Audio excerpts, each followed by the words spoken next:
इसका voice on कर दीजिएगा उधर से। Good morning students. चलिए बहुत अच्छा। Good morning good morning.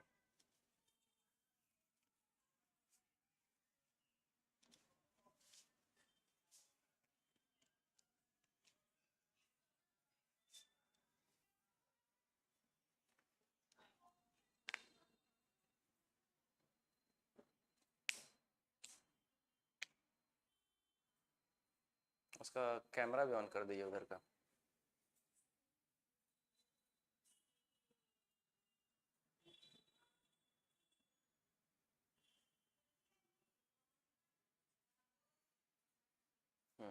चलिए सही है। नहीं, एक मिनट देखिए तो ये पूरा नहीं आ रहा इधर।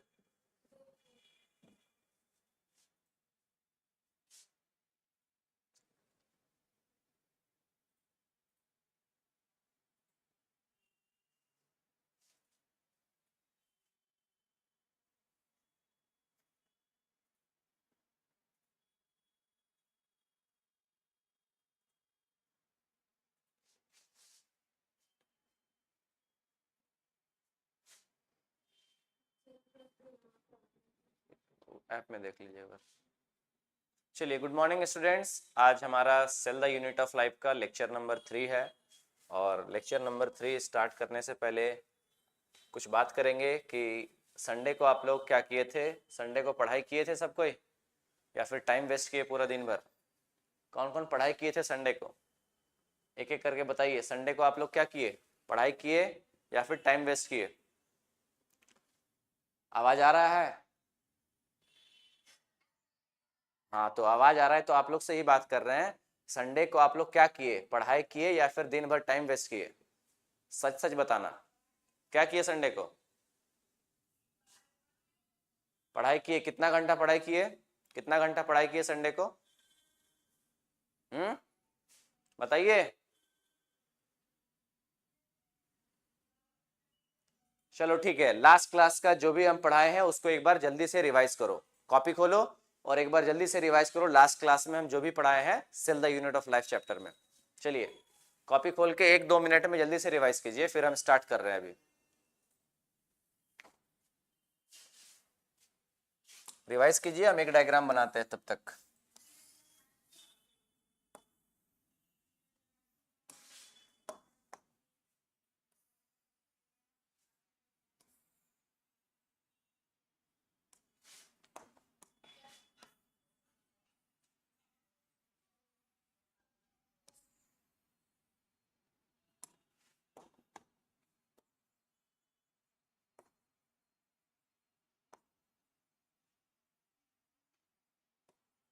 रिवाइज कर रहे हैं आप लोग? रिवाइज कीजिए, अभी हम स्टार्ट कर रहे हैं। चलिए शुरू किया जाए। रिवाइज हो गया? रिवीजन हो गया?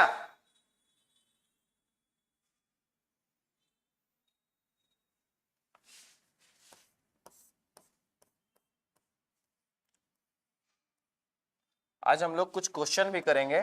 2-3 क्वेश्चन भी लेकर के आए हैं, उसको भी करेंगे। ठीक है, तो क्वेश्चन करने से पहले ये डायग्राम आप लोग को देखा हुआ लग रहा है। ये डायग्राम हम लोग बना चुके हैं, एक बार 2 बार बता चुके हैं। आज हम लोग एक बार इंडिविजुअली इसके बारे में बात करेंगे कि ये जो सबसे आउटर मोस्ट लेयर है एक प्रोकैरियोटिक सेल का, जो सबसे बाहर का लेयर है, उसको क्या बोलते हैं हम लोग? ग्लाइको, क्या बोलते हैं? Glyco calyx. दूसरा नंबर लेयर कौन सा है हमारे पास? Cell wall. ये सब हम लोग पढ़ रहे हैं अभी। उसके बाद नेक्स्ट क्या बात करेंगे? सेल मेम्ब्रेन के बारे में हम लोग बात चल रहा है। अभी हमारा टॉपिक कौन सा चल रहा है? सेल मेम्ब्रेन ही ना लास्ट क्लास में बताए हैं, तो हमारा सेल मेम्ब्रेन ही अभी टॉपिक चल रहा है। उसके बाद नेक्स्ट हमारे पास, इसका नाम क्या था? मेसोजोम नाम था इसका। इसका क्या नाम था? क्रोमैटोफोर। क्रोमैटो, इसका नाम था क्रोमैटोफोर। इसका नाम था न्यूक्लियोइड। इसका नाम था न्यूक्लियोइड। इसका नाम था राइबोसोम। राइबोसोम। इसका नाम है प्लास्मिड डीएनए। Plasmid DNA. ठीक है। एक स्ट्रक्चर और है यहाँ पे जिसको बोलते हैं इंक्लूजन बॉडी। एक स्ट्रक्चर और बना देते हैं, inclusion body. Inclusion body. Okay, तो ये सब तो आप लोगों को क्लियर ही होगा। हम क्या कर रहे हैं कि हम लोग प्रोकैरियोटिक सेल के डिटेल में पढ़ रहे हैं कि प्रोकैरियोटिक सेल में क्या क्या कंपोनेंट है। जैसे कि प्रोकैरियोटिक सेल को जब देखते हैं तो सबसे आउटर मोस्ट लेयर का नाम क्या है, ग्लाइकोकैलिक्स। इसके बारे में पढ़ चुके हैं कि ग्लाइकोकैलिक्स क्या होता है, ये 2 टाइप का होता है, ये सब हम लोग पढ़ चुके हैं ना लास्ट क्लास में। फिर हम लोग बोले सेल वॉल, और उसके बाद अभी जो टॉपिक हमारा चल रहा है सेल मेम्ब्रेन चल रहा है, ठीक है। उसके बाद यहाँ पे क्या बात की है कि यहाँ पे एक स्ट्रक्चर है जिसका नाम है मेसोसोम, फिर एक स्ट्रक्चर है क्रोमैटोफोर, फिर एक स्ट्रक्चर है nucleoid, ribosome, plasmid and inclusion body. Last class में हमने सेल मेम्ब्रेन के बारे में क्या बताया कि जो सेल मेम्ब्रेन है वो लिपिड बाइलेयर इन नेचर होता है। मतलब क्या कि सेल मेम्ब्रेन, एक पेज ऐड करते हैं, ठीक है। सेल मेम्ब्रेन के बारे में बताए थे कि जो सेल मेम्ब्रेन है कुछ ऐसा होता है, इसके अंदर क्या प्रेजेंट है, ये बना है फॉस्फोलिपिड से। किससे बना है, मेनली फॉस्फोलिपिड से बना होता है। हम लोग बोले कि जो सेल मेम्ब्रेन है उसके पास क्या क्या कंपोनेंट है, उसके पास बोले प्रोटीन है, उसके पास लिपिड्स है, उसके पास कार्बोहाइड्रेट्स है। तो लेकिन बोले कि मेनली किस चीज से बना है, तो मेनली जो लिपिड सेल मेम्ब्रेन है वो किससे बना है, लिपिड बाइलेयर इन नेचर, मतलब it is made up of phospholipid. क्या बोले, सेल मेम्ब्रेन किससे बना है, cell membrane is made up of phospholipid. इस स्ट्रक्चर को हम लोग बोलते हैं फॉस्फोलिपिड। क्या बोलते हैं, फॉस्फोलिपिड। क्लियर है यहां तक। बोले कि cell membrane is mainly composed of phospholipid, जिसमें से इस पार्ट को बोले थे इसका नाम है हेड और इसका नाम बोले थे टेल। ठीक है, यहां तक हम लोग बात किए कि जो हेड होता है ना वो कैसा नेचर था उसका बता दो, हाइड्रोफोबिक या हाइड्रोफिलिक। आंसर हमको चाहिए, हाइड्रोफोबिक या हाइड्रोफिलिक। हेड कैसा है, हाइड्रोफोबिक या हाइड्रोफिलिक, बोलिए। हाइड्रोफोबिक या हाइड्रोफिलिक, हेड का नेचर कैसा है, हाइड्रोफिलिक, मतलब वाटर लविंग,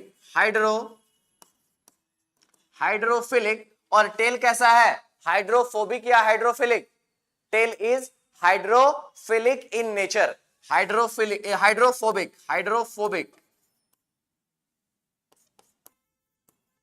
हाइड्रोफोबिक मतलब water repelling and water loving. ये हाइड्रोफिलिक का मतलब वाटर लविंग, और हाइड्रोफिलिक का मतलब वाटर लविंग एंड हाइड्रोफोबिक का मतलब वाटर रिपेलिंग, वाटर रिपेलिंग। चलिए इसको, यहां तक बात हो गया। हम लोग बोले कि लिपिड, ये जो सेल मेम्ब्रेन है वो कैसा होता है, इट इज लिपिड बाइलेयर।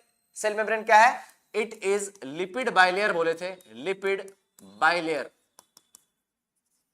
मतलब क्या कि जो सेल मेम्ब्रेन है वो लिपिड का 2 लेयर से बना है, जैसे एक लेयर ऊपर में और एक लेयर नीचे में। ऊपर का ये एक लेयर हो गया, एक लेयर ये ऊपर का, और दूसरा लेयर ये नीचे वाला लेयर। तो इसीलिए बोल रहे हैं इट इज लिपिड बाइलेयर, मतलब लिपिड का कितना लेयर, लिपिड का 2 लेयर प्रेजेंट है। बोले कि सेल मेम्ब्रेन किससे बना है, cell membrane is the made up of lipid, protein and carbohydrate. लेकिन मेनली किस चीज से बना है, ज्यादा क्या प्रेजेंट है उसमें, ज्यादा प्रेजेंट है लिपिड। उसमें भी कौन सा लिपिड, फॉस्फोलिपिड। कौन सा लिपिड, फॉस्फोलिपिड। फॉस्फोलिपिड का स्ट्रक्चर कुछ ऐसा बना है कि एक पार्ट का नाम है हेड और दूसरे पार्ट का नाम है टेल। ठीक है, यहां तक। बोले कि जो हेड है ना, हेड कैसा होता है, it is hydrophilic in nature, मतलब पानी से इसको कोई प्रॉब्लम नहीं है। हेड कैसा है, it is hydrophilic in nature, मतलब इसको पानी से कोई भी प्रॉब्लम नहीं है। और बोले टेल कैसा है, tail is hydrophobic in nature. Head के बारे में क्या बोले, हाइड्रोफिलिक, एंड टेल के बारे में बोले हाइड्रोफोबिक इन नेचर, मतलब पानी से इसको डर लग रहा है। इसीलिए ये जो टेल है ये कहां प्रेजेंट है, देखना यहाँ पे कि यहाँ पे तो हेड प्रेजेंट है, यहाँ हेड प्रेजेंट है, हेड है, फिर यहाँ भी हेड है, यहाँ भी हेड है, यहाँ भी हेड है, और यहाँ पर भी हेड है। लेकिन जो टेल प्रेजेंट है, अच्छा ये जब इस सेल को पूरा बना देंगे तो यहाँ पे क्या प्रेजेंट है, सेल का साइटोप्लाज्म प्रेजेंट है। ठीक है, यहाँ पे तो साइटोप्लाज्म है, और साइटोप्लाज्म में क्या बोले थे कि cytoplasm mainly contain water. Cytoplasm में क्या प्रेजेंट है, मैक्सिमम पानी प्रेजेंट है साइटोप्लाज्म में। और साइटोप्लाज्म यहाँ पे सेल के बाहर में भी क्या प्रेजेंट है, सेल के बाहर में भी एक्वस एनवायरनमेंट प्रेजेंट है। अब सेल के बाहर भी एक्वस एनवायरनमेंट मतलब पानी वाला एनवायरनमेंट, और सेल के अंदर भी पानी वाला एनवायरनमेंट। और टेल का नेचर कैसा है, टेल इज हाइड्रोफोबिक, तो टेल को हमको बचा करके रखना पड़ेगा। इसीलिए टेल का स्ट्रक्चर किधर दिया, टेल का स्ट्रक्चर देखो अंदर में दिया है, इधर ये जो हेड है, ये हेड है, उसके बीच में देखो टेल दिया है, यहाँ पे टेल है, इसका ये टेल है और यहाँ पे इसका टेल है। ये टेल को बीच में ही क्यों दिया? क्योंकि टेल को जो है पानी से प्रॉब्लम है, it is hydrophobic in nature, इसीलिए टेल जो है सो अंदर में रखा हुआ है और हेड बाहर की तरफ अलाइन है। क्लियर हुआ यहां तक बात? अब हम लोग बात किए थे कि जो सेल मेम्ब्रेन है, वो सेल मेम्ब्रेन के बारे में एक पॉइंट लिखिएगा, नेक्स्ट पॉइंट लिखिएगा, cell membrane is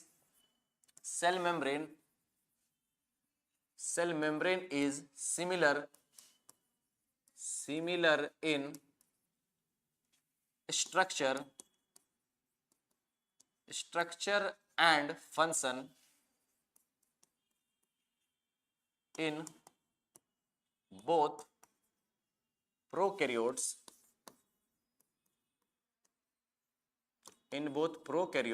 and eukaryotes.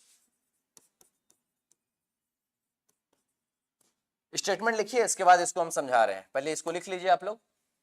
बोले कि cell membrane is similar in structure and function in both prokaryotes and eukaryotes. लिखिए इसको, पहले लिख लिया आप लोग, इसको लिख लिए स्टेटमेंट लिखे आप लोग। चलो बहुत अच्छा। तो देखो स्टेटमेंट क्या लिखा हुआ है कि जो सेल मेम्ब्रेन है ना, वो सिमिलर है किस किस चीज में? Similar in structure and function in both prokaryotes and eukaryotes. या तो वो चाहे वो प्रोकैरियोटिक सेल हो चाहे वो यूकैरियोटिक सेल हो, वहां पे जो सेल मेम्ब्रेन प्रेजेंट रहेगा ना, उसका स्ट्रक्चर और उसका फंक्शन दोनों में क्या होगा? सेम टू सेम प्रेजेंट होगा। मतलब सेल मेम्ब्रेन किसी भी सेल का ले लो, इस दुनिया में जितना भी सेल प्रेजेंट है सेल मेम्ब्रेन, वहां पे स्ट्रक्चर जो है सबका सेम टू सेम पाया जाएगा और फंक्शन जो है उसका सेम टू सेम ही पाया जाएगा। इसीलिए यहां पे लिखे हैं कि cell membrane is similar in structure and function in both prokaryotes and eukaryotes. ये एक इंपॉर्टेंट स्टेटमेंट है, यहां से क्वेश्चन बनता है, तो यहां पे लिख लीजिएगा VVI। मतलब ये इंपॉर्टेंट लाइन है किसके बारे में? सेल मेम्ब्रेन के बारे में। सेल मेम्ब्रेन के बारे में क्या इंपॉर्टेंट लाइन है कि जो सेल मेम्ब्रेन है ना, वो प्रोकैरियोटिक सेल में और यूकैरियोटिक सेल में दोनों कैसा होता है? दोनों सेम टू सेम होता है। किस बेसिस पे? मतलब क्या क्या फंक्शन सेम टू सेम है? वहां पे फंक्शन सेम है और वहां पे उसका स्ट्रक्चर सेम है। कि सेल मेम्ब्रेन प्रोकैरियोटिक में देखो चाहे यूकैरियोटिक में देखो, दोनों में सेल मेम्ब्रेन का स्ट्रक्चर हमको सेम टू सेम मिलेगा, दोनों में सेल मेम्ब्रेन का फंक्शन हमको सेम टू सेम ही मिलेगा। इसीलिए लिखे हैं cell membrane is similar in structure and function in both prokaryotes and eukaryotes. चाहे यूकैरियोट्स हो चाहे प्रोकैरियोट्स हो, दोनों में सेल मेम्ब्रेन कैसा हो? It is similar in structure. अब नेक्स्ट क्या बात करेंगे? नेक्स्ट हम लोग कुछ लेकर के आए हैं यहाँ पे। नेक्स्ट यहाँ पे जो हमारे पास 5 किंगडम प्रेजेंट है ना, उस 5 किंगडम में हमको जानना है कि किस किंगडम का सेल वॉल किस चीज से बना है। जैसे किंगडम मोनेरा, 5 किंगडम बताए थे ना फर्स्ट क्लास में, kingdom Monera, protista, fungi, Plantae and Animalia. हमने 5 किंगडम फर्स्ट क्लास में बताया और आज हमें जानना है कि जो सेल वॉल है, इन पांचों किंगडम का जो सेल वॉल है वो किस चीज से बना है, किस केमिकल से बना है। तो देखेंगे यहाँ पे पहला नंबर जो किंगडम प्रोटिस्टा है, हमारे किंगडम मोनेरा है हमारे पास, उसके पास सेल वॉल क्या है? प्रेजेंट है। मोनेरा के पास जितना भी ऑर्गेनिज्म होगा ना मोनेरा के अंदर में, वहां पे क्या है? Cell wall is present. मतलब बैक्टीरिया हो चाहे कोई भी माइक्रो ऑर्गेनिज्म हो, किंगडम मोनेरा के अंदर में वहां पे क्या प्रेजेंट होगा? उसके पास cell wall will be present. Cell wall वहां पे प्रेजेंट है। लेकिन सेल वॉल यहाँ पे बना किस चीज से है? तो उस केमिकल का नाम है पेप्टाइडोग्लाइकेन। जो किंगडम मोनेरा है वहां पे जितना भी ऑर्गेनिज्म है उनका सेल वॉल किससे बना है? उनका सेल वॉल बना है पेप्टाइडोग्लाइकेन से बना है। क्लियर हुआ यहां तक बात? उसके बाद नेक्स्ट बात किए किंगडम प्रोटिस्टा में बोले कि जो सेल वॉल है वो सब ऑर्गेनिज्म के पास नहीं है, इसीलिए यहां पे लिखे हैं सम। क्या लिखे हैं? सम। कि कुछ ऑर्गेनिज्म के पास यहाँ पे सेल वॉल प्रेजेंट है और कुछ ऑर्गेनिज्म के पास यहाँ पे सेल वॉल एब्सेंट है। नेक्स्ट बात किए कि जो सेल वॉल है किंगडम प्रोटिस्टा का वो किससे बना है? तो वहां पे लिखे हैं कैल्शियम एंड सिलिका। किससे बना है? कैल्शियम से बना है और सिलिका से बना है। आपको ये याद नहीं रखना है, बस ऐसा इस तरह से हमारे बुक में भी नहीं दिया हुआ, बस ये याद रखना कि जो सेल मेम्ब्रेन है किंगडम प्रोटिस्टा में कुछ में प्रेजेंट है और कुछ में एब्सेंट है। लेकिन ये जो पेप्टाइडोग्लाइकेन लिखे हैं ये आपको हमेशा के लिए याद रखना है कि जो किंगडम मोनेरा होता है उसका सेल वॉल किससे बना है? उसका सेल वॉल बना होता है पेप्टाइडोग्लाइकेन। वो केमिकल का नाम क्या है? केमिकल का नाम है पेप्टाइडोग्लाइकेन। बहुत अच्छा यहां तक। आगे बात करेंगे। बोले सर किंगडम फंगाई, फंगाई का सर सेल वॉल किससे बना है? तो सेल वॉल प्रेजेंट तो है कि सेल वॉल जितना भी फंगी होगा ना उनके पास सेल वॉल तो प्रेजेंट होगा, और बना किस चीज से है? वो बना है काइटिन से बना है और पॉलीसेकेराइड से बना है। किससे बना है सेल वॉल? किंगडम फंगाई का सेल वॉल किससे बना है? किंगडम फंगाई का सेल वॉल बना है काइटिन से प्लस पॉलीसेकेराइड से, आपको ये याद रखना है। फिर बोले कि सर प्लांटी किंगडम में, किंगडम जो प्लांट किंगडम में होते हैं, क्या उसके पास सेल वॉल प्रेजेंट होता है? तो बोले कि यहाँ पे सेल वॉल प्रेजेंट होता है, और बना किससे होता है? वो बना होता है सेल्यूलोज से। याद रखना इस बात को, जो किंगडम प्लांट है, प्लांटी ग्रुप, उनका सेल वॉल किस चीज से बना होता है? उनका सेल वॉल बना होता है सेल्यूलोज से बना होता है। फिर बोले सर किंगडम एनिमलिया जो है, क्या उसके पास सेल वॉल प्रेजेंट है? तो बोले उसके पास जो है सो सेल वॉल एब्सेंट होता है। तो ये तो सबको पता होगा कि एनिमल सेल के पास सेल वॉल नहीं प्रेजेंट होता है। अभी हम लोग डिफरेंस भी लिखेंगे, what is the exact difference between plant and animal. Animal cell के बीच में और प्लांट सेल के बीच में क्या डिफरेंस है, वो डिफरेंस भी हम लोग आगे जाकर के पढ़ेंगे इसी चैप्टर में। तो क्या बोले, सबसे फर्स्ट नंबर बोले कि जो किंगडम मोनेरा है उनके पास क्या प्रेजेंट है? सेल वॉल प्रेजेंट है। किस चीज से बना है? सेल वॉल बना है पेप्टाइडोग्लाइकेन से। फिर बोले जो किंगडम प्रोटिस्टा है उनका जो सेल वॉल है वो प्रेजेंट तो है बट सब ऑर्गेनिज्म में नहीं प्रेजेंट है। जैसे किंगडम प्रोटिस्टा, उसके अंदर बहुत सारा ऑर्गेनिज्म है, उन सभी के पास नहीं प्रेजेंट है, कुछ एक ऑर्गेनिज्म होगा वहां पे जिनके पास सेल वॉल प्रेजेंट होगा। आप अगर ये याद नहीं भी रखते हैं तो चलेगा, लेकिन जो याद रखना है वो एकदम हमेशा के लिए याद रखना कि जो किंगडम मोनेरा है वहां पे सेल वॉल प्रेजेंट होता है, और बना किससे होता है? पेप्टाइडोग्लाइकेन से बना होता है। फिर बोले जो किंगडम फंगाई है वहां भी सेल वॉल प्रेजेंट होता है, और बना किससे होता है? काइटिन से बना होता है प्लस पॉलीसेकेराइड से बना होता है। फिर बोले जो किंगडम प्लांटी है वहां पे भी सेल वॉल प्रेजेंट होता है, और बना किससे होता है? सेल्यूलोज से बना होता है। क्लियर हो गया बात यहां तक? अब हमारे पास नेक्स्ट स्ट्रक्चर आ रहा है। जैसे कि अभी तक हम लोग क्या क्या स्ट्रक्चर पढ़ चुके हैं, एक सेल में हमने बात कर चुके, हम लोग क्या क्या पढ़ चुके हैं एक बार देख लो। हम लोग सबसे पहला नंबर बात ग्लाइकोकैलिक्स के बारे में पढ़ लिए, फिर नेक्स्ट हम लोग सेल वॉल के बारे में पढ़े, फिर हम लोग सेल मेम्ब्रेन के बारे में अभी जस्ट कंटिन्यू किए थे। अब नेक्स्ट स्ट्रक्चर जो हमारे पास है उस स्ट्रक्चर का नाम है फ्लैजेला। नेक्स्ट स्ट्रक्चर क्या पढ़ेंगे हम लोग? एक प्रोकैरियोटिक सेल में जो नेक्स्ट स्ट्रक्चर आता है उसका नाम क्या है? फ्लैजेला। तो अभी हम लोग फ्लैजेला के बारे में कंटिन्यू करेंगे आगे, ठीक है? तो अब नेक्स्ट यहां पे लिखते हैं फ्लैजेला, आप लोग हेडिंग लगाइए।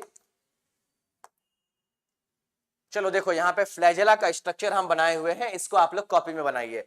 फ्लैजेला के बारे में देखो यहाँ हम लिख करके लाए हैं, ये फ्लैजेला का स्ट्रक्चर है, इसको कॉपी में आप लोग बनाइए। फ्लैजेला का 3 पार्ट है, एक पार्ट का नाम है बेसल बॉडी, दूसरा पार्ट का नाम है हुक, और तीसरा पार्ट का नाम है फिलामेंट नाम है, ठीक है?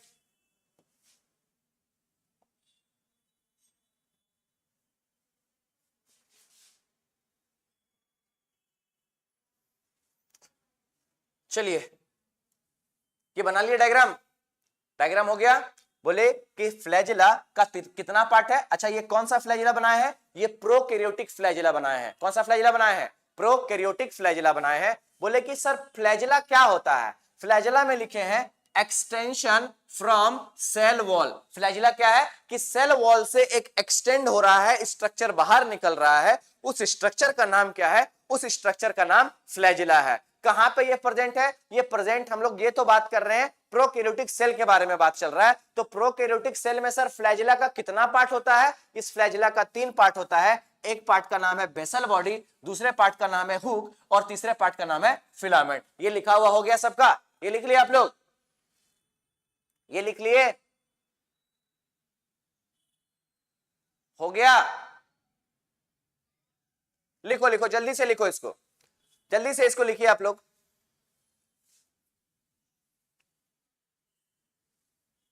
जल्दी जल्दी लिखिए।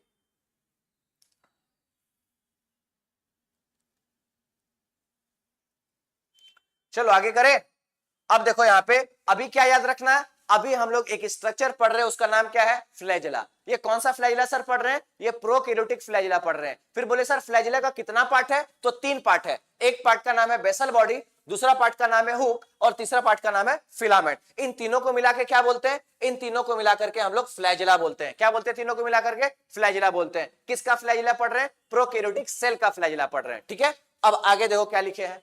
आगे हम लोग बात किए फ्लैजेला के बारे में, लिखे हैं it is made up of flagellin protein. कौन सा प्रोटीन से बना है? It is made up of, लिखते जाइए, it is made up of flagellin protein. Flagella जो है प्रोकैरियोटिक सेल में किस चीज से बना है? उस प्रोटीन का नाम क्या है? तो आपको आंसर करना है सर फ्लैजिलिन प्रोटीन से बना है। फिर बोले flagellin protein in prokaryotic cell. तो प्रोकैरियोटिक सेल में जो फ्लैजिला है वो किससे बना होता है? प्रोकैरियोटिक सेल में जो फ्लैजिला है वो बना होता है फ्लैजिलिन प्रोटीन से। आपको याद रखना, ये इंपॉर्टेंट पॉइंट है। फिर बोले it is surface structure. Surface structure क्यों बोल रहे हैं? क्योंकि फ्लैजिला, देखो यहां पे जो डायग्राम ये लिख रहे हैं क्या, इसको लिखिए पहले,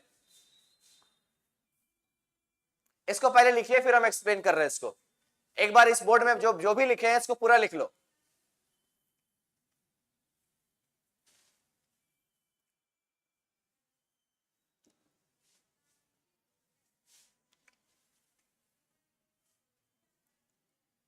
घर पे कोई एनसीईआरटी आप लोग देखे? एनसीईआरटी बुक ओपन करके देख रहे हैं कि सर सही पढ़ा रहे हैं कि गलत पढ़ा रहे हैं? Cell the unit of life open किया आप लोग? बुक ओपन करके कौन कौन देख रहे हैं? घर पे ओपन कर रहे हैं बुक या नहीं? लिखते हुए आप लोग जवाब दीजिए। क्या पूछ रहे हैं हम? घर पे आप लोग एनसीईआरटी बुक ओपन करके देख रहे हैं कि नहीं? ठीक है, हर दिन आपको रीडिंग करते जाना है, ठीक है। चलो अब हम लोग क्या बात कर रहे हैं यहाँ पे, ये लिख लिए आप लोग क्या? लिखो लिखो जल्दी जल्दी लिखो।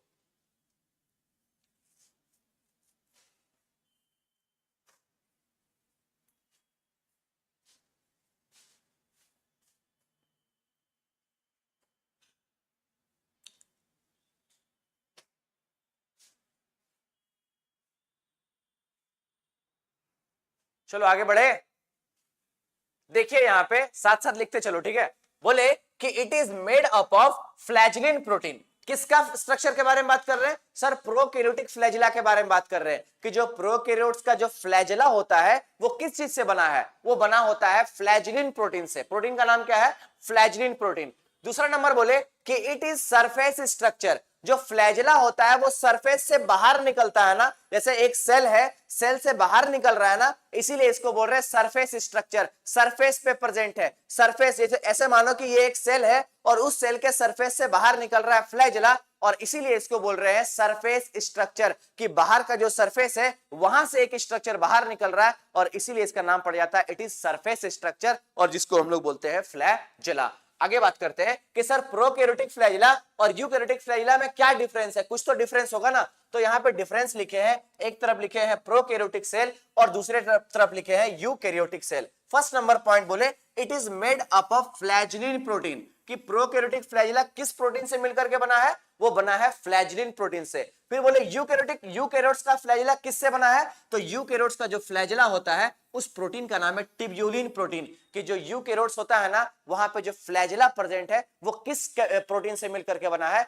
उस प्रोटीन का नाम है ट्यूब्यूलिन प्रोटीन। नेक्स्ट बात किए कि जो प्रोकैरियोटिक फ्लैजिला होता है वहां पे 3 पार्ट बोले। फर्स्ट नंबर बोले बेसल बॉडी, दूसरा नंबर बोले हुक और तीसरा नंबर बोले फिलामेंट। जो प्रोकैरियोटिक फ्लैजिला होता है वहां पे तीनों पार्ट प्रेजेंट है, जैसे basal body, hook and filament, तीनों यहां पे प्रेजेंट होता है। लेकिन जो यूकैरियोट्स का जो फ्लैजिला होता है वहां पे सिर्फ 2 पार्ट प्रेजेंट होता है, जैसे बोले ओनली 2 पार्ट। पहला पार्ट का नाम है बेसल बॉडी और दूसरा पार्ट का नाम है फिलामेंट। यहां पे सिर्फ 2 ही पार्ट प्रेजेंट है, एक पार्ट का नाम है बेसल बॉडी और दूसरा पार्ट का नाम है फिलामेंट। यहां तक क्लियर हुआ बात? तो आगे बढ़ेंगे। हम लोग बात किए क्या? हम लोग बात कर रहे हैं फ्लैजिला के बारे में। फ्लैजिला क्या है? It is a surface structure. किसका एक्सटेंशन है? सेल वॉल का एक्सटेंशन है। सेल वॉल एक्सटेंड कर गया बाहर और एक स्ट्रक्चर बना जिसको बोले फ्लैजिला। फ्लैजिला का कितना पार्ट होता है प्रोकैरियोटिक सेल में? 3 पार्ट होता है। एक पार्ट को बोले बेसल बॉडी, दूसरा पार्ट को बोले हुक और तीसरा पार्ट को बोले फिलामेंट। फिर हम लोग बात किए कि सर प्रोकैरियोटिक फ्लैजिला और यूकैरियोटिक फ्लैजिला में क्या डिफरेंस है? तो पहला जो प्रोकैरियोटिक फ्लैजिला में बोले कि जो प्रोकैरियोटिक फ्लैजिला होता है वो फ्लैजिलिन प्रोटीन से मिलकर के बना है। किससे बना है? फ्लैजिलिन प्रोटीन से मिलकर के बना है। और जो यूकैरियोटिक फ्लैजिला होता है वो ट्यूब्यूलिन प्रोटीन से मिलकर के बना है। फिर क्या बोले कि जो प्रोकैरियोट्स होते हैं वहां पे जो फ्लैजिला है उनके पास 3 पार्ट प्रेजेंट है। पहला पार्ट का नाम है बेसल बॉडी, दूसरा पार्ट का नाम है फिलामेंट और तीसरा पार्ट का नाम है हुक। यहाँ पे तीनों पार्ट प्रेजेंट है। लेकिन जो एक यूकैरियोट्स का जो फ्लैजिला होता है वहां पे सिर्फ 2 ही पार्ट प्रेजेंट है। जैसे क्या क्या होता है? बेसल बॉडी होता है और फिलामेंट होता है। जो हुक जो था वो यहाँ पे एब्सेंट है। ठीक है, यहां तक आगे बात करते हैं। नेक्स्ट क्या बात करेंगे? अब ये जो दोनों फ्लैजिला और प्रोकैरियोटिक फ्लैजिला और यूकैरियोटिक फ्लैजिला दोनों में कॉमन क्या है? दोनों में कॉमन यही है कि इट प्रोवाइड मोटिलिटी। क्या प्रोवाइड करता है? मोटिलिटी, मतलब कि मूवमेंट प्रोवाइड, कि एक सेल को एक जगह से दूसरे जगह जाने में कौन मदद कर रहा है? एक सेल को एक जगह से दूसरे जगह जाने में मदद कर रहा है फ्लैजिला। कौन मदद कर रहा है? फ्लैजिला मदद कर रहा है, और उसी को बोलते हैं मोटिलिटी। मोटिलिटी का मतलब होता है एक जगह से दूसरे जगह जाने के लिए जो स्ट्रक्चर मदद कर रहा है, उस प्रोसेस को क्या बोलते हैं? मोटिलिटी बोलते हैं। जैसे अभी हम यहां खड़ा है, यहां से यहां आ गए, और यहां से यहां आने में हमें मदद कौन किया? हमारे लेग्स ने मदद किया, और इसीलिए क्या बोल रहे हैं? मोटिलिटी। तो बोल सकते हैं कि जो हमारा जो लेग है वो किस चीज में मदद कर रहा है? वो मदद कर रहा है मोटिलिटी प्रोवाइड करने में, एक जगह से दूसरे जगह जाने में मदद कर रहा है। उसी तरह प्रोकैरियोटिक सेल और यूकैरियोटिक सेल को एक जगह से दूसरे जगह जाने में मदद कौन करता है? वो मदद करता है फ्लैजिला। इसलिए लिखे हैं बोथ प्रोवाइड मोटिलिटी। दोनों क्या प्रोवाइड करता है? मोटिलिटी को प्रोवाइड करता है। समझ में आ गया बात? अब नेक्स्ट हमारे पास जो स्ट्रक्चर है, वहां पे प्रोकैरियोटिक सेल में और स्ट्रक्चर बनाए थे। एक स्ट्रक्चर को लिखे थे पिलाई, और दूसरा स्ट्रक्चर लिखे थे फिमराई। क्या लिखे थे? दूसरा स्ट्रक्चर लिखे थे फिमरिए। अब हम लोग यहाँ पे बात करेंगे कि सर पिलाई और फिमरी क्या होता है। तो यहाँ पे फर्स्ट पेज पे फिर से आ जाते हैं, जहां पे डायग्राम बनाए हैं हम। यहाँ पे देखो, पिलाई और फिमरी के बारे में अगर बात करेंगे, तो पिलाई को कुछ ऐसा हम लोग फर्स्ट क्लास में बनाए थे कि इट इज ट्यूब्यूलर स्ट्रक्चर, और फिमरी में कुछ ऐसा बनाए थे। आप लोग को याद होगा, कॉपी जब देखिएगा तो वहां पे लिखा हुआ होगा इस तरह से। इसके लिए बोले थे इट इज पिलाई। इसको क्या बोले थे? इसको बोले थे ये पिलाई है, और इसको बोले थे फिमरी है। ठीक है, यही बोले थे ना। तो अब उसके बारे में पढ़ रहे, एक एक करके हम लोग डिटेल पढ़ रहे। फर्स्ट नंबर ग्लाइकोकैलिक्स पढ़ लिए, सेल वॉल पढ़ लिए, सेल मेम्ब्रेन पढ़ लिए। अभी फिर से सेल वॉल ये सब आएगा, अभी पूरा नहीं हुआ है सेल वॉल के बारे में, सेल मेम्ब्रेन के बारे में अभी पूरा बात नहीं हुआ है। अभी फिर से धीरे धीरे करके फिर से ये सब टॉपिक आएगा। फिर बोले कि फ्लैजिला के बारे में अभी जस्ट पढ़े हम लोग। फ्लैजिला के बारे में बाद नेक्स्ट कौन सा स्ट्रक्चर आता है? नेक्स्ट हमारे पास स्ट्रक्चर है पिलाई एंड फिमरी। तो अभी एक एक करके दोनों को पढ़ लेंगे। पिलाई फिमरी पढ़ने के बाद कौन सा स्ट्रक्चर पे आ जाएंगे? मेसोसोम पढ़ेंगे, फिर क्रोमैटोफोर पढ़ेंगे। ठीक है, तो अभी आते हैं पिलाई एंड फिमरी पे बात, फिमरी के बारे में बात करते हैं। तो देखते हैं पिलाई एंड फिमरी में देखिए क्या है। अब देखो यहाँ पे पिलाई एंड फिमरी के बारे में क्या लिखे हैं। सबसे पहला नंबर पॉइंट लिखे हैं इट इज ट्यूब्यूलर। कैसा होता है? ट्यूब के जैसा स्ट्रक्चर होता है।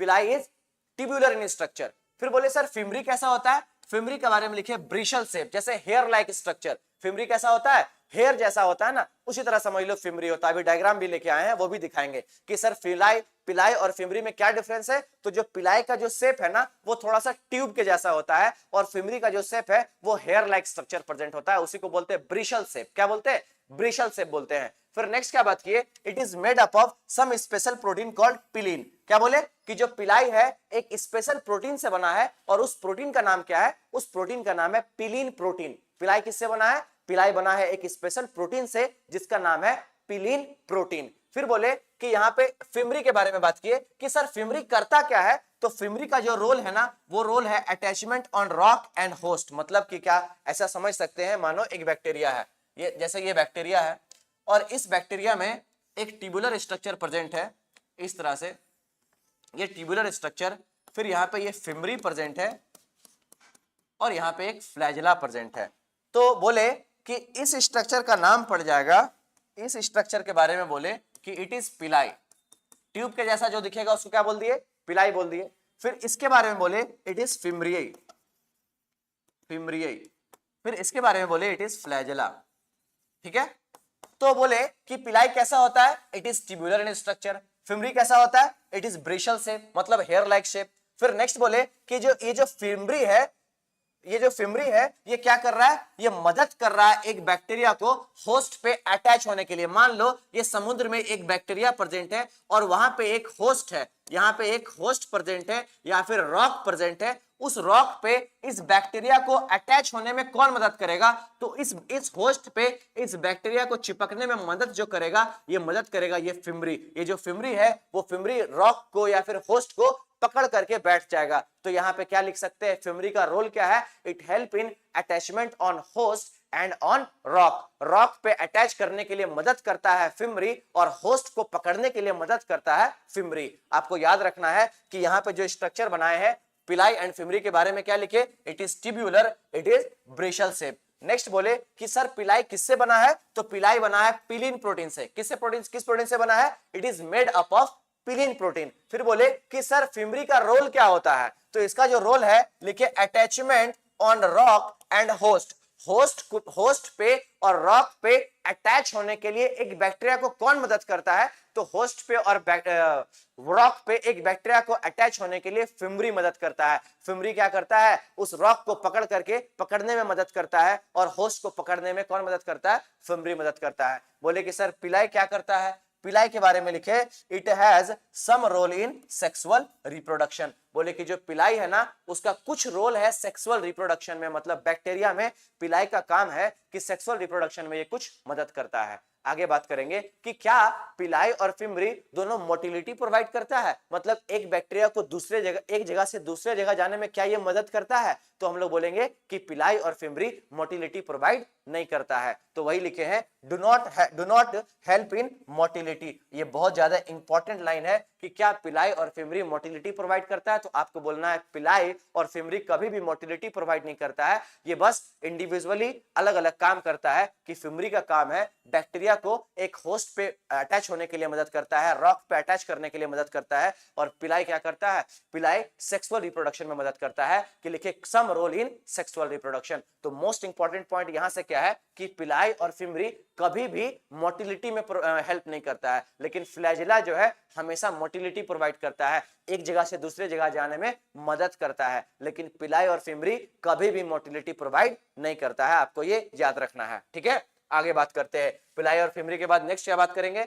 नेक्स्ट हमारे पास यहाँ पे देखो स्ट्रक्चर बनाए हैं, तो ये आपको भी बनाना है। यहाँ पे एक बैक्टीरिया है, और उस बैक्टीरिया पे देखो ये फिमरी स्ट्रक्चर का नाम है, इसको बोले पिलाई बोल दिए, और ये जो सबसे लॉन्गेस्ट स्ट्रक्चर है इसका नाम है फ्लैजिला। तो आपको ये डायग्राम कॉपी में बनाना है। क्या लिखे हैं? Cell surface appendages of a bacteria, कि बैक्टीरिया के सरफेस पे कुछ अपेंडेजेस प्रेजेंट है, कुछ सरफेस से कुछ स्ट्रक्चर बाहर निकलता है, और उस स्ट्रक्चर का नाम क्या है? पहला स्ट्रक्चर का नाम है फिमरियाई, दूसरा स्ट्रक्चर का नाम है पिलाई, और तीसरा स्ट्रक्चर का नाम है फ्लैजिला। तो ये बैक्टीरिया के अंदर कुछ इस प्रकार से ये तीनों स्ट्रक्चर दिखता है। फिमरी के बारे में कैसा दिख रहा है? फिमरी एक हेयर लाइक स्ट्रक्चर दिख रहा है। फिमरी कैसा होता है? हेयर लाइक स्ट्रक्चर होता है, और इसीलिए लिखे इट इज ब्रिशल शेप। पिलाई कैसा होता है? ट्यूब के जैसा होता है, इसीलिए बोले इट इज ट्यूब्यूलर। और फ्लैजिला यहाँ पे लॉन्गेस्ट पोर्शन है, जो किसी में मदद करता है? मोटिलिटी में मदद करता है। और फिमरी और पिलाई कभी भी मोटिलिटी में मदद नहीं करता। तो यहाँ पे फिर से लिख देते हैं, डू नॉट प्रोवाइड मोटिलिटी। यहाँ पे फिर से इनके बारे में लिख देते हैं, do not provide motility, do not help in motility, not help in motility, do not help in motility. ये इंपॉर्टेंट पॉइंट है, आपको याद रखना है इस चीज को, ठीक है। चलो आगे बात करते हैं हम लोग। पिलाई हो गया, फिमरी हो गया, फ्लैजिला हो गया। अब नेक्स्ट हमारे पास जो स्ट्रक्चर आएगा वो मेसोजोम के बारे में हम लोग पढ़ेंगे, ठीक है। अब मेसोजोम के बारे में बात करेंगे, तो मेसोजोम लिखेंगे इट इज इनफोल्डिंग ऑफ, इसके बारे में लिखिएगा it is infolding of plasma membrane, it is infolding of plasma membrane, it is infolding of plasma membrane का ही क्या है? इनफोल्डिंग है ये। मतलब क्या? पहले लिखिए उसके बाद बता रहे हैं। बस अभी ये लाइन लिखना है, एक लाइन हम लिखे हैं, आपको भी एक लाइन लिखना है, इसके नीचे अभी नहीं लिखना, जब बोलेंगे इसको लिखने तब लिखना। पहला नंबर लाइन लिखो, it is infolding of plasma membrane, बस यही तक लिखना है आप लोग को।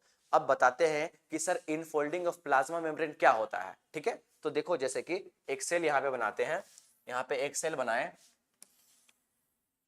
सेल में बता सकते हैं ये सेल का ऐसा अच्छा छोड़ो, ग्लाइकोकैलिक्स नहीं बनाते हैं, ठीक है। इसको बोल देते हैं सेल वॉल, और इसको बोल सकते हैं सेल मेम्ब्रेन, ठीक है। तो देखो यहाँ पे एक स्ट्रक्चर डेवलप किया है, इसी को ना हम लोग बोलते हैं मेसोजोम। तो मेसोजोम आपको क्या दिख रहा है?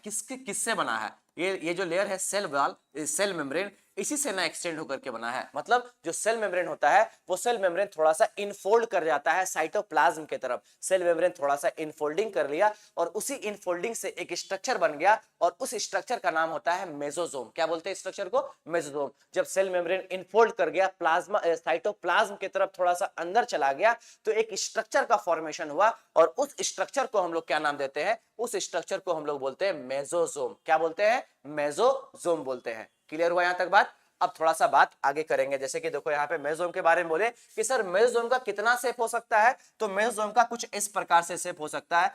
एक को बोले वेसाइकल, दूसरा नंबर कुछ ऐसा शेप हो सकता है जिसको बोलते हैं लैमेले, और तीसरा नंबर को बोलते हैं टिब्यूल। ये तीन तरह का मेसोजोम का फॉर्मेशन हो सकता है। मेसोजोम कुछ इस प्रकार से तीन टाइप का हो सकता है, अलग अलग शेप का। पहला शेप क्या है, वेसाइकल, दूसरा शेप क्या है, लैमेले, और तीसरा शेप क्या है, टिब्यूल। ये तीनों शेप आप लोग पहले बनाइए कि अलग अलग शेप जो है वो मेसोजोम का है। चलो इसको बनाओ, इस स्ट्रक्चर को बनाइए, तीनों स्ट्रक्चर को।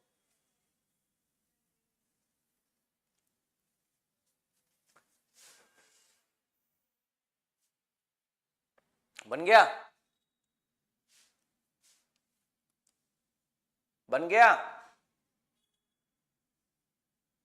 बना लिए। चलिए देखिए इधर, चलो ये तीन स्ट्रक्चर क्या बोले कि मेसोजोम के बारे में बोले it is infolding of plasma membrane, कि प्लाज्मा मेम्ब्रेन ही जो है ना वो अंदर की तरफ धस जाता है, अंदर की तरफ फोल्ड हो जाता है, और उसी इनफोल्डिंग का नाम है मेसोजोम। जो स्ट्रक्चर फॉर्म हुआ उसी स्ट्रक्चर को हम लोग बोलते हैं मेसोजोम। कहां पे ये प्रेजेंट होता है, ये प्रेजेंट होता है प्रोकैरियोटिक सेल में। अभी हम लोग कौन सा सेल पढ़ रहे हैं, हम लोग प्रोकैरियोटिक सेल के बारे में डिटेल में पढ़ रहे हैं, अलग अलग स्ट्रक्चर को देख रहे हैं। अभी यूकैरियोटिक सेल भी आएगा, एक एक करके वहां पे भी पढ़ेंगे सारा डिटेल, ठीक है। अभी प्रोकैरियोट्स का डिटेल पढ़ रहे हैं, जहां पे बोले मेसोजोम क्या है, एक्सटेंशन ऑफ प्लाज्मा मेम्ब्रेन। फिर क्या बोले, इसका शेप कितना तरह का हो सकता है, तो बोले एक शेप हो सकता है वेसाइकल बोल सकते हैं, दूसरे शेप को लैमेला बोल सकते हैं, और तीसरे शेप को टिब्यूल बोल सकते हैं, ठीक है। अब लिखेंगे सर यहाँ पे ये जो मेसोजोम है वो करता क्या है, कुछ तो करता होगा प्रोकैरियोटिक सेल में, तो रोल लिखेंगे। नेक्स्ट यहाँ पे हेडिंग, नेक्स्ट नंबर लिखेंगे यहाँ पे रोल के बारे में कि क्या रोल होता है इसका। चलो रोल यहाँ पे लिख देते हैं, हेडिंग लिखिएगा role of मेसोजोम।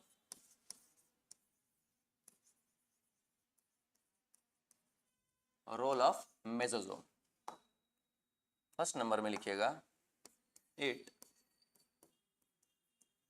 Help in DNA replication, DNA help in DNA replication and cell division, cell division, DNA replication and cell, help in DNA replication and cell division। फिर नेक्स्ट लिखेंगे it increase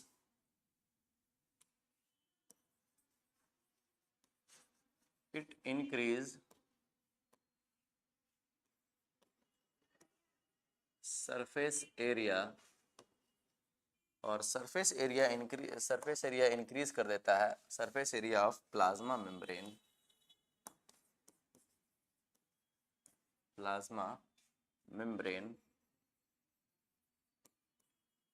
और इस surface area increase होने से वो respiration में मदद मिलता है, रेस्पिरेशन, ज्यादा रेस्पिरेशन होता है, रेस्पिरेशन में मदद होता है, ठीक है। आगे लिखिएगा डीएनए रेप्लिकेशन लिख रही है, इट इंक्रीज सरफेस एरिया। अब देखो इसके बारे में थोड़ा सा पहले समझा देते हैं, it increase surface area of plasma membrane, और यहाँ लिखे रेस्पिरेशन। ये दो पॉइंट आप लोग लिख लिए, ये दो पॉइंट पहले लिख लीजिए, उसके बाद इसके बारे में पहले समझाएंगे, फिर आगे नेक्स्ट पॉइंट बताएंगे। या फिर एक स्ट्रक्चर, एक पॉइंट और ही लिख लो, लिख सकते हैं secretion, help in secretion, secretion में मदद करता है, help in DNA replication, increase surface area, secretion बोल सकते हैं, ठीक है। चलिए सेकंड नंबर पॉइंट पहले समझाएंगे और उसके बाद ये वाला पॉइंट समझाएंगे, ठीक है। समझाए, लिख लिया आप लोग, ये तीन रोल लिख लिए, चलो ठीक है। अब देखो यहाँ पे पहला नंबर लिखे, it help in DNA replication and cell division, कि सर मेसोजोम करता क्या है, एक सेल में, एक प्रोकैरियोटिक सेल में मेसोजोम का क्या काम है, तो आपको याद रखना है पहला काम क्या है कि डीएनए को रेप्लिकेट करने में मदद करता है। रेप्लिकेट मतलब होता है कि एक डीएनए से दो डीएनए बनाने के प्रोसेस को बोलते हैं डीएनए रेप्लिकेशन। अगर हमारे मेरे बॉडी में मान लो अभी 10 डीएनए है, अगर कल जाकर के 20 डीएनए हो जाएगा तो इस प्रोसेस को बोलेंगे डीएनए रेप्लिकेशन, कि डीएनए का कॉपी करना, डीएनए का नंबर बढ़ाना, और उसी प्रोसेस को बोला जाता है डीएनए रेप्लिकेशन। तो मेसोसोम बैक्टीरिया में कर क्या रहा है, प्रोकैरियोटिक सेल में कर क्या रहा है मेसोसोम, प्रोकैरियोटिक सेल में डीएनए को रेप्लिकेट कर रहा है और सेल को डिवाइड करने में मदद कर रहा है। याद रहेगा ये बात। सेकंड नंबर बोले it increase surface area of plasma membrane, और जिससे रेस्पिरेशन में मदद मिलता है। जैसे कि देखो यहाँ पे एक सेल बनाते हैं, यहाँ पे सेल यहां बना दिए, अब बोले कि इट इंक्रीज सरफेस एरिया, तो यहां पे ये जो इनफोल्डिंग हुआ है, अब सरफेस एरिया कैसे बढ़ता है, जैसे देखो यहां पे एक लेयर बनाए, ये ऐसा एक सिंपल लेयर बनाए, एक लेयर कुछ ऐसा बनाए, देखो कुछ एक लेयर ऐसा बनाए जो ऊपर नीचे है, ठीक है। तो जब पानी का एब्जॉर्प्शन होगा, मान लो पानी को एब्जॉर्ब कराना है हमको, एक बार इस लेयर में एब्जॉर्ब कराना है पानी को और एक बार इस लेयर में एब्जॉर्ब कराना है। तो जब भी बोलते हैं कि इनफोल्डिंग से सर सरफेस एरिया बढ़ जाता है, जैसे हमारे स्टोमक में भी आप लोग 10th में पढ़े होंगे कि वहां पे माइक्रोविलाई प्रेजेंट होता है, जिससे कारण सरफेस एरिया इंक्रीज हो जाता है। किस चीज के लिए, फूड के एब्जॉर्प्शन के लिए, जो खाना डाइजेस्ट होता है उसको एब्जॉर्प्शन करने के लिए वहां पे माइक्रोविलाई प्रेजेंट होता है, जो इनफोल्डिंग के फॉर्म में रहता है, इस फॉर्म में रहता है। ये इस फॉर्म में रहने से क्या होता है ना, सरफेस एरिया बढ़ जाता है, मतलब जो एब्जॉर्प्शन करेगा ना वो ज्यादा कर पाएगा। कैसे कर पाएगा ज्यादा, पहले यहां देख लेते हैं। अगर मान लो यहाँ पे हमको पानी को एब्जॉर्ब कराना है, यहाँ पे पानी को एब्जॉर्ब कराना है, तो जो पानी एब्जॉर्ब होगा वो तो सिर्फ इसी लेयर पे ना एब्जॉर्ब होगा, पानी जो एब्जॉर्ब होगा सिर्फ एक ही इसी लेयर पे एब्जॉर्ब होगा। लेकिन अगर हमको पानी को इसमें एब्जॉर्ब कराना है, इस लेयर में, तो देखना कहां कहां पे एब्जॉर्प्शन हो सकता है पानी का। एक एब्जॉर्प्शन हो सकता है, देखो एक बार यहां पे एब्जॉर्ब हो सकता है, एक बार इस लेयर पे एब्जॉर्प्शन हो सकता है, एक बार यहां हो सकता है, एक बार इधर हो सकता है,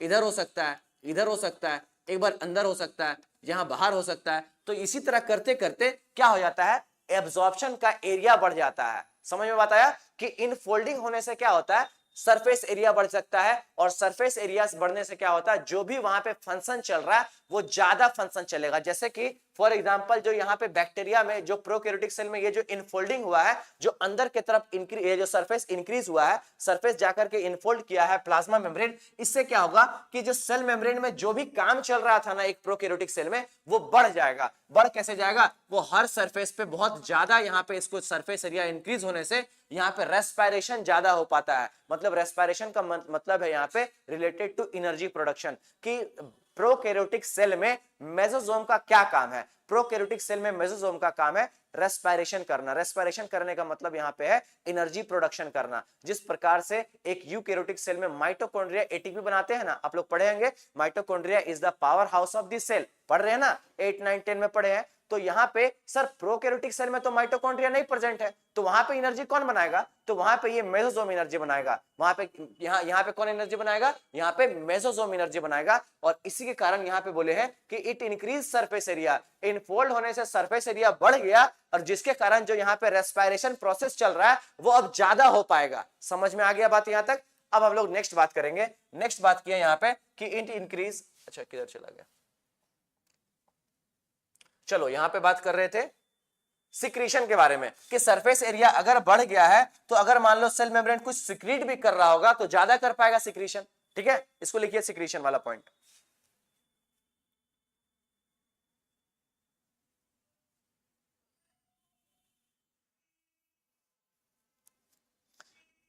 लिख लिए। सिक्रीशन के बाद नेक्स्ट लिखिएगा help in cell wall formation. Help in cell wall formation,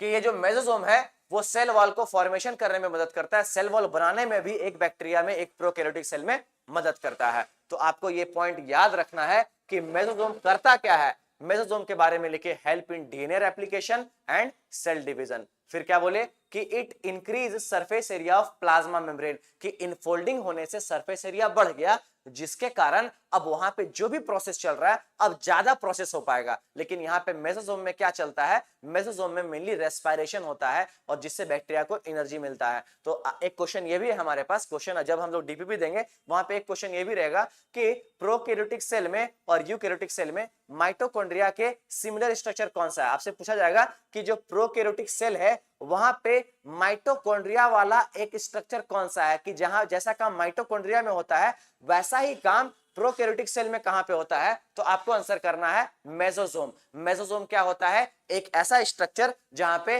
respiration भी होता है, जिससे एनर्जी का प्रोडक्शन भी होता है। लेकिन यूकैरियोटिक सेल में रेस्पिरेशन कहां पे होता है? माइटोकॉन्ड्रिया में होता है। लेकिन प्रोकैरियोट्स में कहां होता है? मेसोसोम में। तो क्वेश्चन ये भी एक आता है हमारे पास कि प्रोकैरियोटिक सेल में एक स्ट्रक्चर बताओ जहां पे सेम काम हो रहा है जैसा माइटोकॉन्ड्रिया में होता है। जैसा काम माइटोकॉन्ड्रिया करता है वैसा ही काम प्रोकैरियोटिक में कौन करता है? वो एनर्जी बनाने का काम किसके पास है प्रोकैरियोटिक सेल में? तो वो एनर्जी बनाने का काम मेसोसोम के पास है। ठीक है, आगे बात करते हैं। फिर बोले it help in cell wall formation. Next क्या क्वेश्चन, ये नेक्स्ट पॉइंट क्या लिखे?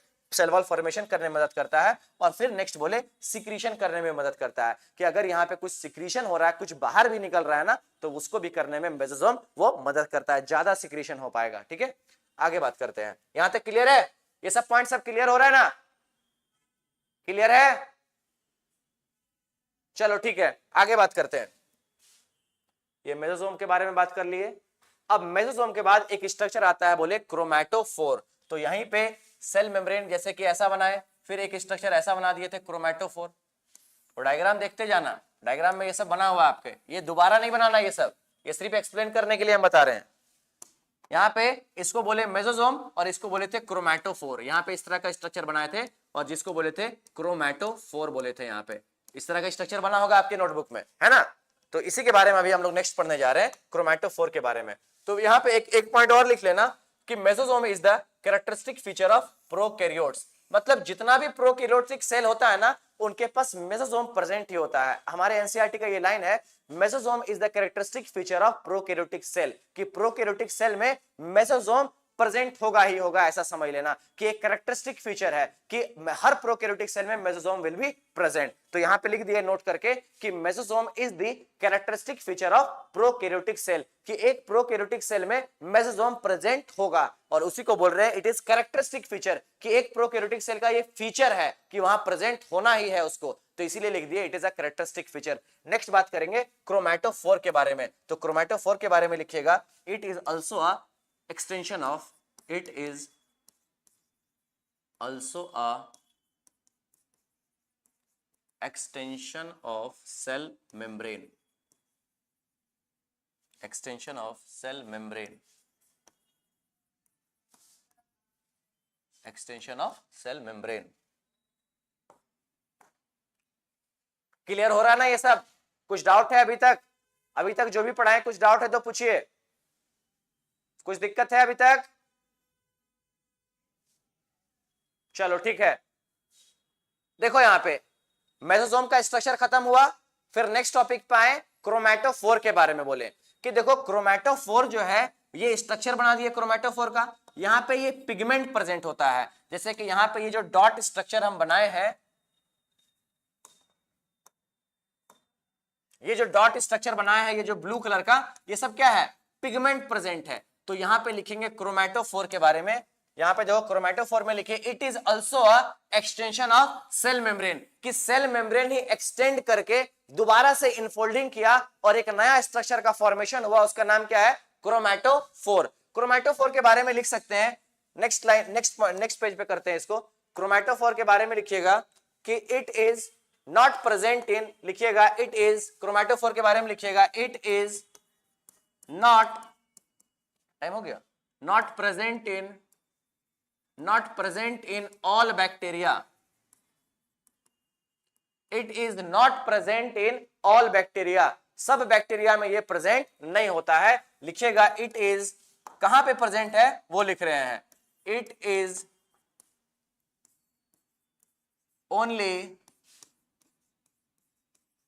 only present in cyanobacteria, it is only present in cyanobacteria।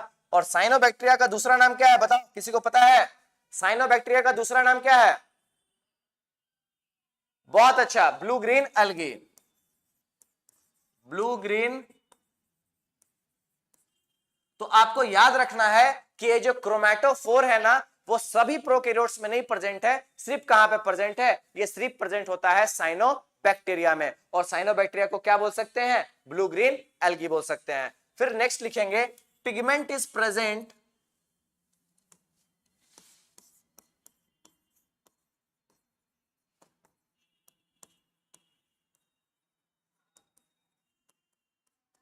देखिए हमारा टाइम हो चुका है, तो इसके बाद हम लोग नेक्स्ट क्लास में करेंगे, ठीक है, टाइम हो गया है, तो इसके बाद नेक्स्ट क्लास में करेंगे।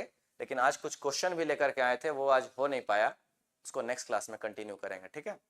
कुछ क्वेश्चन जैसे कि अगर अटेम्प्ट आप लोग करना चाहें तो एक बार अटेम्प्ट कीजिए, अभी लिखना बंद कीजिए। क्वेश्चन देखिए, अभी क्वेश्चन हम करवा रहे हैं, यहाँ पे लिख सकते हैं, देखिए इस क्वेश्चन को करते हैं, ठीक है। देखो क्वेश्चन पहले पढ़ लो, क्वेश्चन यहाँ पे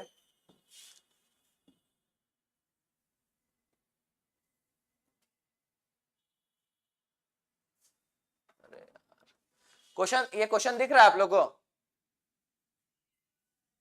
देखो ये क्वेश्चन को रीड करो आप लोग एक बार। क्वेश्चन लिखा हुआ है कि सेल इज द, क्वेश्चन एक बार रीडिंग कीजिए सब कोई।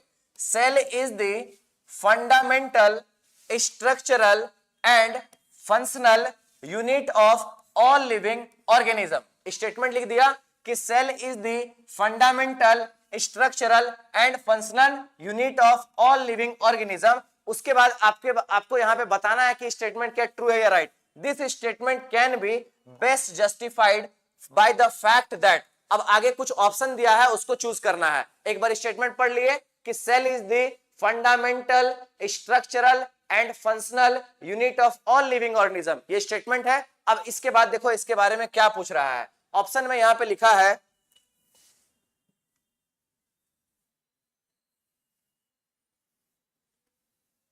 देखो ऑप्शन यहां पे क्या लिखा है। फर्स्ट नंबर ऑप्शन यहां पे बोल रहा है कि द सेल कंटेन, उसके बारे में बोल रहा है कि the cell contain nucleic acid that contain genetic material, पहला ऑप्शन ये बोला। दूसरा ऑप्शन बोला a large number of organelle present in the cell, present in the all cell form various function. फिर बोला anything less than a complete structure of a cell does not ensure independent living, ये statement हम first class में लिखाए थे। फिर बोल रहा है कि all the multicellular organism begin their life as a single celled zygote. अब हमको बताना कि जो स्टेटमेंट था कौन सा स्टेटमेंट वेरीफाई कर रहा है ऊपर वाले स्टेटमेंट को। क्वेश्चन एक बार फिर से देख लो। क्वेश्चन बोला था कि cell is the fundamental, structural and functional unit of all living organism. अब आपको इस चार ऑप्शन में से एक ऑप्शन चूज करना है, तो जिसको जिसको जो ऑप्शन लग रहा है अपना अपना ऑप्शन बता दो। चार में से क्या लग रहा है,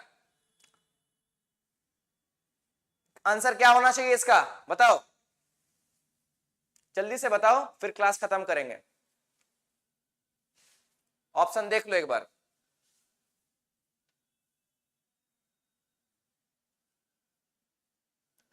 समझ में आ रहा है क्वेश्चन या नहीं आ रहा है?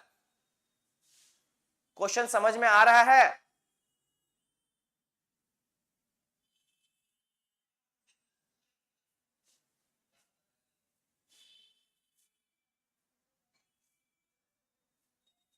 क्या होगा जल्दी से बताओ। सेकेंड ऑप्शन, अच्छा चलो, ऑप्शन नंबर 1 किसका किसका है, ऑप्शन फर्स्ट किसका है, ऑप्शन 2, ऑप्शन नंबर 2 किसी का है,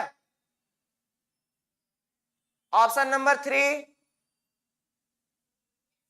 हाँ तो आंसर होगा ऑप्शन नंबर 3। बहुत अच्छा, आंसर क्या होगा, ऑप्शन नंबर 3। क्या लिखा, anything less than a complete structure of a cell does not ensure independent living. वो जो स्टेटमेंट है ये स्टेटमेंट उसको एक्सप्लेन कर रहा है कि बोल रहा है कि cell is the fundamental, structural and functional unit of living organism. ये स्टेटमेंट को एक्सप्लेन कौन कर रहा है, ये स्टेटमेंट को ये एक्सप्लेन कर रहा है कि anything less than a complete structure of a cell will not ensure independent living, कि अगर कोई भी चीज एक सेल से भी छोटा हो जाना कोई ऑर्गेनिज्म तो इंडिपेंडेंटली सरवाइव नहीं कर पाएगा। यही ना बताए थे कि cell is the fundamental structure of living organism, क्यों है, क्योंकि इसके बारे में एक्सप्लेन कर रहा है कि अगर कोई भी ऑर्गेनिज्म एक सेल से भी छोटा हो जाता है तो वो इंडिपेंडेंटली सरवाइव नहीं कर सकता है। ठीक है, अब इसके बाद नेक्स्ट क्लास में मिलेंगे, कुछ और क्वेश्चन है वो हम लोग नेक्स्ट क्लास में करेंगे। ठीक है, और डीपीपी भी देंगे धीरे धीरे अभी। ठीक है, चलिए थैंक यू अभी तक, और रिवाइज करके आना नेक्स्ट क्लास में।